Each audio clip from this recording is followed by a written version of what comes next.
Hi guys, Coach R here. Basta sports ang usapan, G tayo dyan.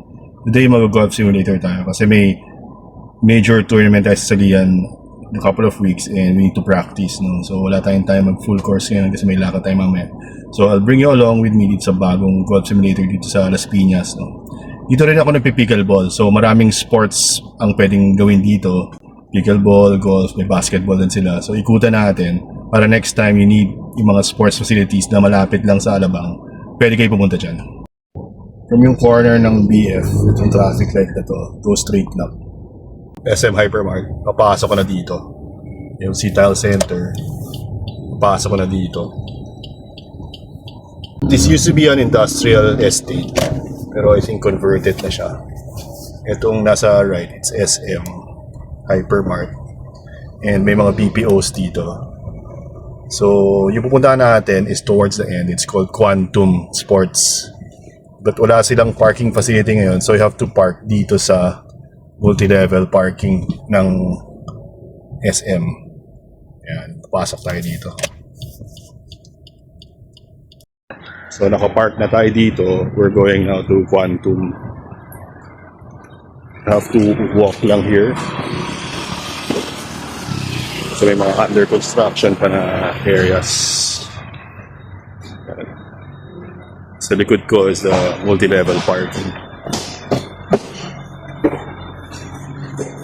Ito, Quantum. So you have basketball, weights, paddle, pickle, and virtual golf that we're trying to do.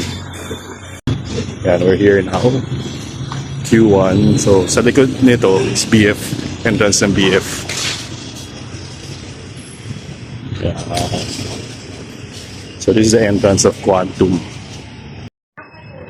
Ito yung entrance, lobby. And dito may parang food court pero wala akong nakikita kumakain.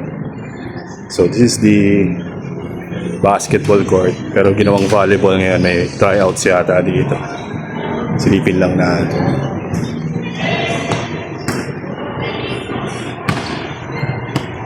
So if you can see, it's a full court basketball pero ginawang volleyball lang today. And ito yata mga function rooms. May bar din.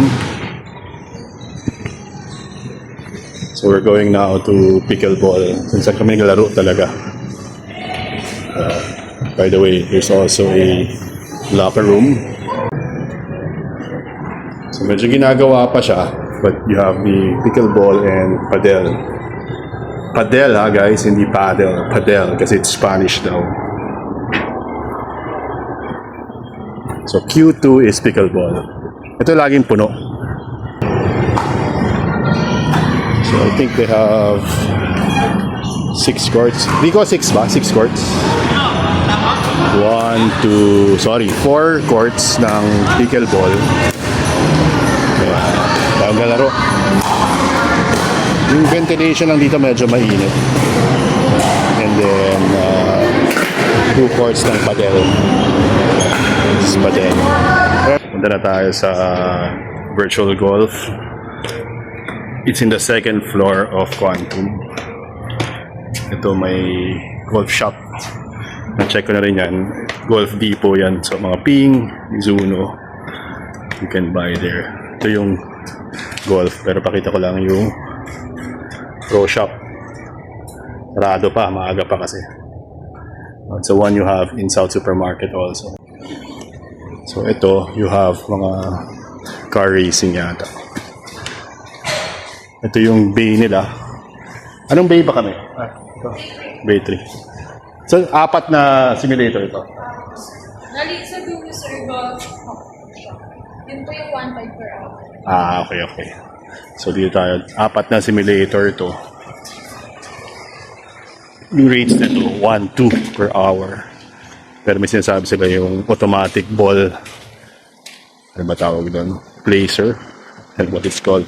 1.5 yun. Pero ito, it's the manual ball. Try natin itong golf simulator nila. Ito yung second floor ng Quantum. So if you could see kanina, na-visit natin yung basketball. May badminton din pala sa dulo. So may badminton din aside from pickleball pala dito. Yeah. So yung rates dito sa mga ibang sports, I'll just put it in the comment section. So para you can inquire directly with them. Process. Ano ba mga course nyo dyan? Ang madalas po, Beaver Hills. Ito, maganda yung video. Par 3, 145. Para masimulate talaga natin ano yung distance ito sa golf simulator ito versus sa actual.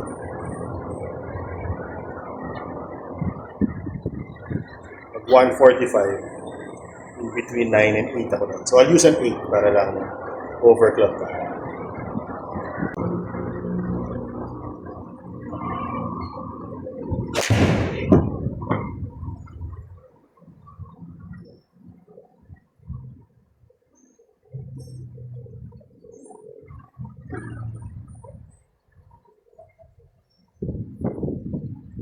So my 8 iron on a full shot here is 135. Usually mga 150 at least. So off siya talaga ng mga 15-20 yards. 9 holes lang pala nakaset yung first game natin. So may isa pa tayong game with another course. So bawi tayo dito. So par 5 ulit. Nakatawa na natin to. Bawi.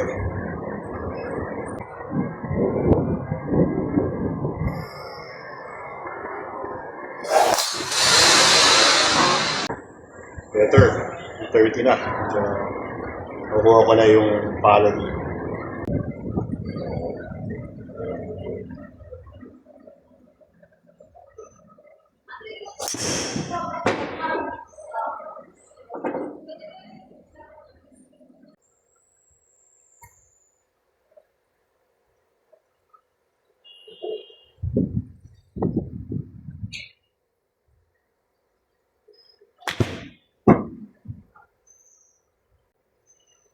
So, sa course na they adjust na yung based on handicap index na or something. Minsan di na tinatapos na yung course. So, hole 1, hole 2 na kagad. Tapos may adjusted score. Hole 2, par 3, 177. So, dapat sakto na ito. 4 iron na ito. Kasi nga, medyo 15-20 yards ang variance dito sa simulator.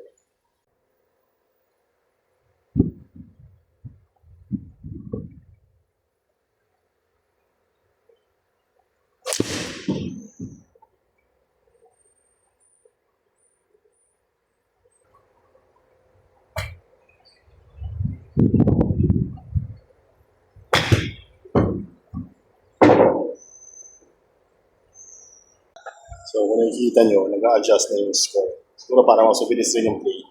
Kasi nga 1 hour lang yung simulator session. Last hole na to for video, hole 3, par 5 ulit.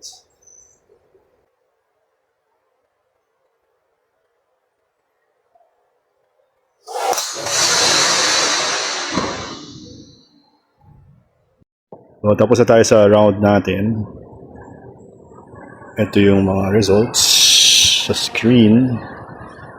So, net na nila yan, no? Net 38 sa 9 holes. Some relevant information. Longest drive is 251. Tapos, sa baba, ball speed 126.5. Overall, guys, okay naman yung simulator, no? It's not a pro simulator para sa mga iba na accurate yung distance, saka yung ball flight. Dito parang may konting variance, no? My estimate's about 15 to 20 yards off. And minsan yung ball hindi ma-detect ng system, no? Medyo urong-urong mo pa. So this is the manual bay. Meron din naman automatic bay. Mas mahal lang konti, 1.5 yun. So adjust lang, no? I mean, iba-ibang simulator, iba-ibang experience. So this one, for me, mas maganda to pang mga driving range lang, no? Para makita nyo lang yung feel ng palo nyo and then adjust lang kayo sa distansya. Pero for game, hindi masyadong recommended. No?